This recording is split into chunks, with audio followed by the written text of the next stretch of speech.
Detroit Lions finally pulled the Band-Aid off and fired the New England contingent GM Bob Quinn after 5 years of service, as well as third-year head coach Matt Patricia. Now, as a Vikings fan, as a fan of another team in the NFC North, no.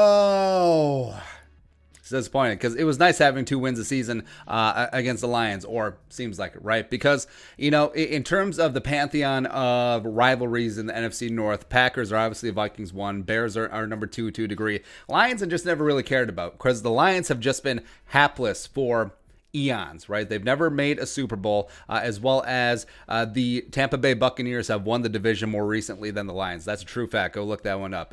They won right before realignment, and yeah, it's funny. But this whole washing out of Patricia, it probably is overdue. I feel like the Lions were never getting progressively better, especially on the defense, which is obviously his forte when they signed him, when they brought him over from New England, where he was a defense coordinator for a couple Super Bowl teams with the Patriots. And of course, Bob Quinn had been with the Patriots for years, right? And the Lions wanted that stability. They wanted that franchise building model of the Patriots. Do your job. Well, a couple things. Patricia is not Bill Belichick. Matthew Stafford damn sure ain't prime Tom Brady. So it is whatever. Although, I mean, frankly, the Lions do have a relatively talented roster, and Bob Quinn had done pretty decent in the draft. He brought in Taylor Decker, brought in Babytron, brought in Frank Ragnow, TJ Hawkinson, Okudah.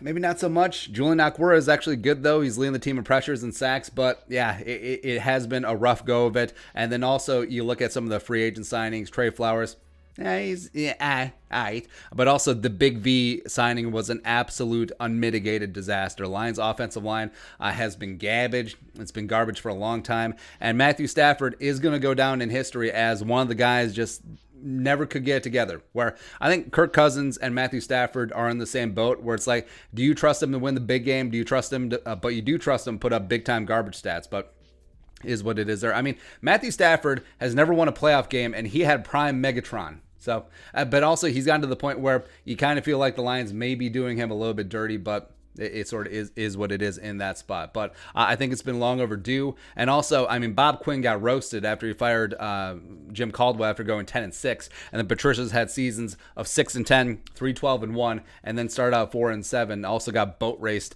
by a horrible Houston Texans team on Thanksgiving as well. So that one finally sealed it. Darrell Bevell, D-Bevs, former Vikings offensive coordinator. Also the guy who was OC of Seattle who didn't run from the one. Yeah, that guy's in charge now. Cool. But it's rough. It's rough, man. And you do feel for Lions fans to a degree, but also we're Vikings fans, so screw their pain and misery. We got our own damn pain and misery to be worried about. But yeah, I don't know. It just seems like Detroit is an extremely tough place to win, whether they have bad head coaches or they have bad draft picks, bad free agent signings.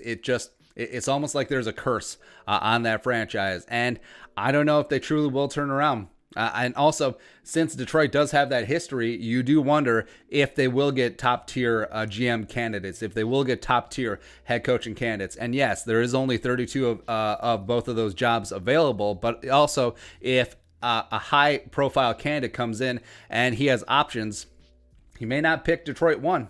He may not, because Stafford certainly isn't getting any younger. And then also, I mean, they have pieces, but they just do not have a cohesive, talented team. They just simply do not. But we'll see what happens in Detroit. I think that if George Paton wanted to finally leave the Vikings assistant to the regional GM, maybe you could see it, or maybe you'd have a young hotshot offensive coordinator coming in there. It's like, hey, I can fix Stafford. Hey, we still got Babytron and Marvin Jones. Hey, in the draft, we'll pick up Jalen Waddle or something, and then we can go from there. Maybe that would be a good spot for Eric Bieniemy. It's possible, I guess. But either way, Lions finally firing Quinn and Patricia. It's been long overdue. And with Patricia, I feel like he is a really good defensive coordinator. I think that he was uniquely suited for New England, a guy who just did his job, was straight business. And yeah, the early press conferences when he was dressing down the media, calling them slobs, and just like, come on, man. Stop trying to pull the Parcells Bill Belichick you can't do that until you actually achieve like Parcells and Belichick. It's just like Todd Haley too, when he was head coach of the Chiefs and he was an a-hole. I mean, same thing with Patricia. So it's overdue. I mean, they finished in the bottom of the division last 2 years under Patricia. It looks like they're going to be in the bottom yet again. So it was time.